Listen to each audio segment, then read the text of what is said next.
Assalamualaikum warahmatullahi wabarakatuh. Saya Anggi Puspitasari, kelas 12 IPS 1. Di sini saya akan menjelaskan sedikit mind mapping yang telah saya buat, yang berjudul Konsep Wilayah dan Tata Ruang. Yang pertama, ada wilayah dan perwilayahan, yaitu suatu daerah tertentu di permukaan bumi yang dibedakan dengan daerah tetangganya atas dasar kenampakan karakteristik yang menyatu. Yang selanjutnya, tata ruang, yaitu bentuk dari susunan pusat-pusat pemukiman dari sistem jaringan sarana prasarana pendukung kegiatan sosial ekonomi masyarakat.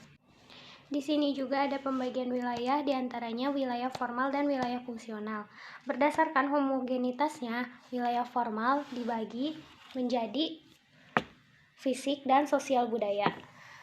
Sedangkan wilayah fungsional yaitu kegiatan yang saling berhubungan antar pusat-pusat secara fungsional, dan ada arus transportasi dan komunikasi yang mempengaruhi pertumbuhan dan perkembangan. Selanjutnya, pusat pertumbuhan wilayah, dan yang mempengaruhinya adalah yang pertama, faktor fisik, yang kedua, faktor pengambil kebijakan, yang ketiga, faktor ekonomi, yang keempat, faktor sosial, dan yang terakhir yaitu faktor sarana pendukung. Ada juga regionalisasi atau bisa disebut dengan perwilayahan, yaitu atas dasar dan asas tempat presipitasi hujan yang dibatasi igir-igir terkonsentrasi melalui banyak anak-anak sungai ke laut. Yang selanjutnya ada similarity, yaitu homogenitas fisik dan kultur yang berlaku sendiri-sendiri atau komplementer. Dan yang terakhir ada fungsionality, yaitu perbedaan fungsi masing-masing daerah yang saling mensupport dan menjadi suatu sistem. Manfaat tujuan regionalisasi atau perwilayahan, yaitu yang pertama, mengurutkan dan menyederhanakan informasi, yang kedua, meratakan pembangunan, yang ketiga, memudahkan koordinasi, yang keempat, memantau perubahan-perubahan, dan yang terakhir, sosialisasi untuk stakeholder. Selanjutnya ada pembangunan wilayah berkelanjutan, yaitu pembangunan dalam berbagai sektor fisik maupun non-fisik dengan tetap memperhatikan lingkungan. Dan yang terakhir, permasalahan pembangunan berkelanjutan. Yang pertama, banyak wilayah-wilayah yang masih tertinggal dalam pembangunan, dan yang kedua, kesenjangan pembangunan antara desa dan kota. Untuk yang selanjutnya, saya akan menjelaskan sedikit materi bab 1 tentang wilayah dan perwilayahan. Wilayah dan perwilayahan adalah wilayah yang mempunyai batas-batas tertentu yang dapat digunakan untuk mengenali karakteristiknya sehingga dapat dibedakan dengan wilayah tetangganya. Yang selanjutnya, konsep wilayah. Konsep wilayah yaitu konsep dasar yang penting dalam geografi karena bermanfaat untuk memahami dan menganalisis perubahan-perubahan yang terjadi sebagai hasil interaksi manusia dan alam. Konsep wilayah dibagi menjadi dua, yaitu berdasarkan keadaan alamiah dan berdasarkan tingkat kebudayaan penduduk. Yang pertama, berdasarkan keadaan alamiah, yaitu variasi iklim, dan yang kedua, tinggi rendahnya permukaan bumi, yang ketiga, persebaran vegetasi. Sedangkan kebudayaan penduduk yaitu didasarkan suatu kenampakan disebut generic region, dan yang kedua, khusus lokasi kesannya dibanding wilayah lain disebut specific region. Dan ada lagi konsep wilayah menurut Rustiadi dan kawan-kawannya. Yang pertama yaitu wilayah homogen. Wilayah homogen adalah wilayah yang dibentuk karena adanya kesamaan kenampakan.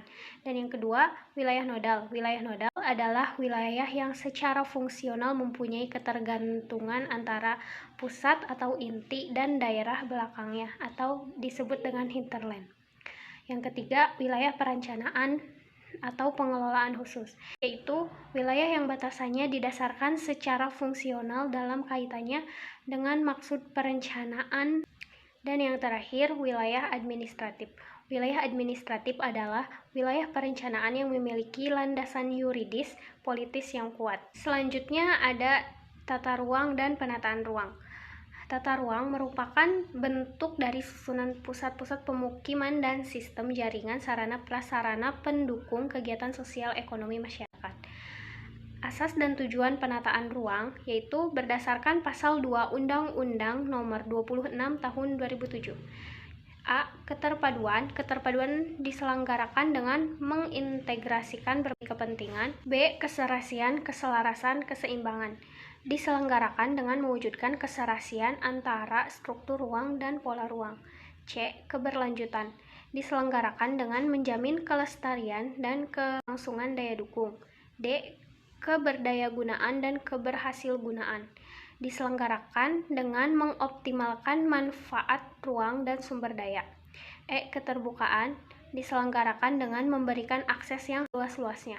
F. Kebersamaan dan kemitraan diselenggarakan dengan mengutamakan kepentingan masyarakat. G. Perlindungan kepentingan umum. H. Kepastian hukum dan keadilan diselenggarakan dengan berdasar hukum atau ketentuan peraturan perundang-undangan. Dan yang terakhir ada akuntabilitas. Penyelenggaraan dapat dipertanggungjawabkan. Dan ada lagi perwilayahan atau regionalisasi, yaitu membagi wilayah-wilayah tertentu di permukaan bumi untuk keadaan tujuan tertentu. Perwilayahan dapat bermanfaat untuk berbagai kepentingan antara lain, yaitu yang pertama, memisahkan sesuatu yang berguna dan kurang berguna. 2. Mengurutkan keanekaragaman kondisi permukaan bumi. Dan yang ketiga, menyederhanakan informasi dari berbagai gejala di permukaan bumi yang sangat beragam. Selanjutnya, tujuan perwilayahan.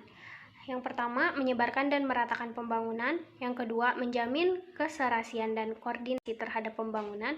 Dan yang terakhir, memberikan pengarahan pembangunan. Bagian D yaitu perwilayahan formal dan fungsional.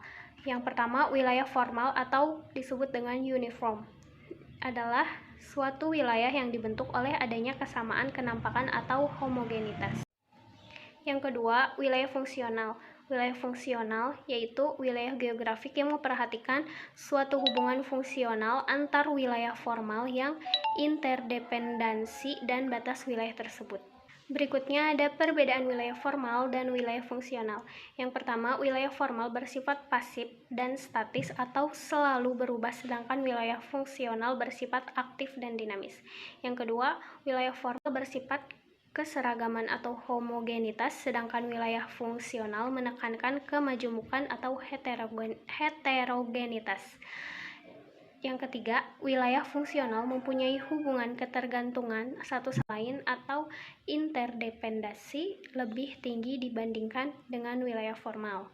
Dan yang terakhir, wilayah formal umumnya ditemukan di desa, sedangkan wilayah fungsional ditemukan di kota. Hanya itu yang dapat saya sampaikan. Kurang lebihnya mohon maaf. Wassalamualaikum warahmatullahi wabarakatuh.